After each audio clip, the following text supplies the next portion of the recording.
राधे राधे मित्रों, आपका स्वागत है हमारे चैनल गीता ज्ञान धार्मिक व पौराणिक कथा में। तो मैं पंडित पराग शर्मा आज मैं आपको पुरुषोत्तम माह के तीसरे दिन की कहानी सुनाऊंगा। पुरुषोत्तम माह की तीसरे दिन की कथा राजा दृढ़धनवा के पूर्व जन्म और वाल्मीकि जी के संवाद की आगे की कड़ी यह कथा हमें बताती है कि कैसे अनजाने में या बिना पूरी श्रद्धा के भी अगर हम इस महीने का कोई नियम छू जाए तो उसका क्या परिणाम होता है और प्रभु की लीला कितनी अद्भुत है। आइए हम इस पावन कथा को विस्तार से जानते हैं। राजा दृढ़धनवा का संशय।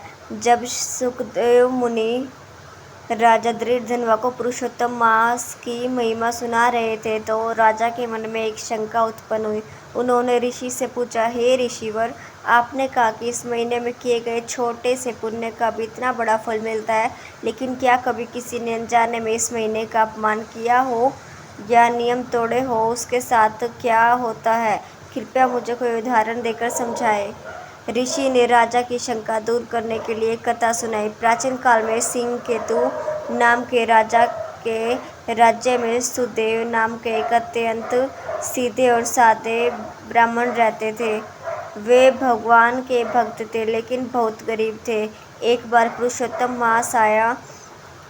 सुदेव ब्राह्मण को इस महीने के कड़े नियमों के बारे में पूरी जानकारी नहीं थी। वे रोज की तरह सुबह उठकर नदी में स्नान करते और भगवान विष्णु की पूजा तो करते, लेकिन गरीबी और अज्ञानता के कारण वे व्रत के बाकी कड़े नियमों का पालन नहीं कर सकते थे।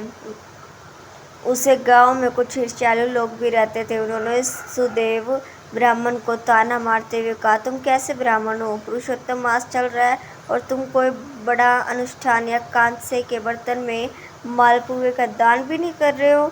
ऐसे तो तुम्हें इस महीने का कोई फल नहीं मिलेगा। भगवान का न्याय और करुणा। निंदा सुनकर सुदेव ब्राह्मण बहुत दुखी हुए और रोते हुए भगवान विष्णु के मंदिर गए। उन्होंने कहा, हे प्रभु, मेरे पास आपको चढ़ाने के लिए न तो कीमती सामग्रियां है और न ही दान करने के लिए धन। मैं तो बस रोज सुबह आपका नाम लेकर स्नान कर लेता हूँ और जो रूखा सूखा मिलता है वो खा लेता हूँ।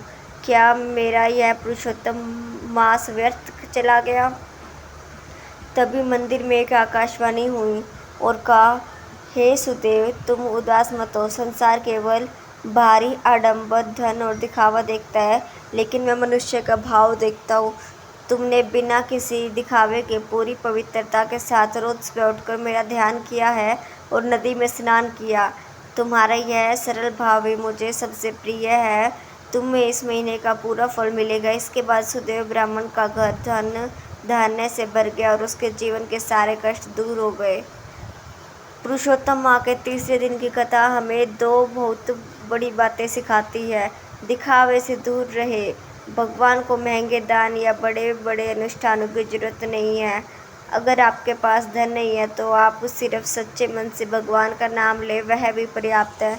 निंदा से न डरे। लोग क्या कहते हैं इस पर ध्यान न देकर अपनी क्षमता के अनुसार सात्विक रहकर भगवान की भक्ति करते रहे। तीसरे दिन का विशेष नियम।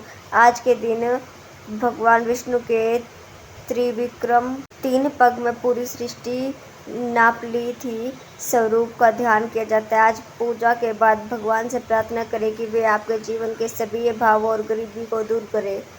धन्यवाद मित्रों। अगर आपको हमारी ये वीडियो पसंद आई हो तो हमारे चैनल को सब्सक्राइब करके वीडियो को शेयर जरूर करिएगा और कमेंट सेक्शन में राधे राधे लिखना ना भूलें।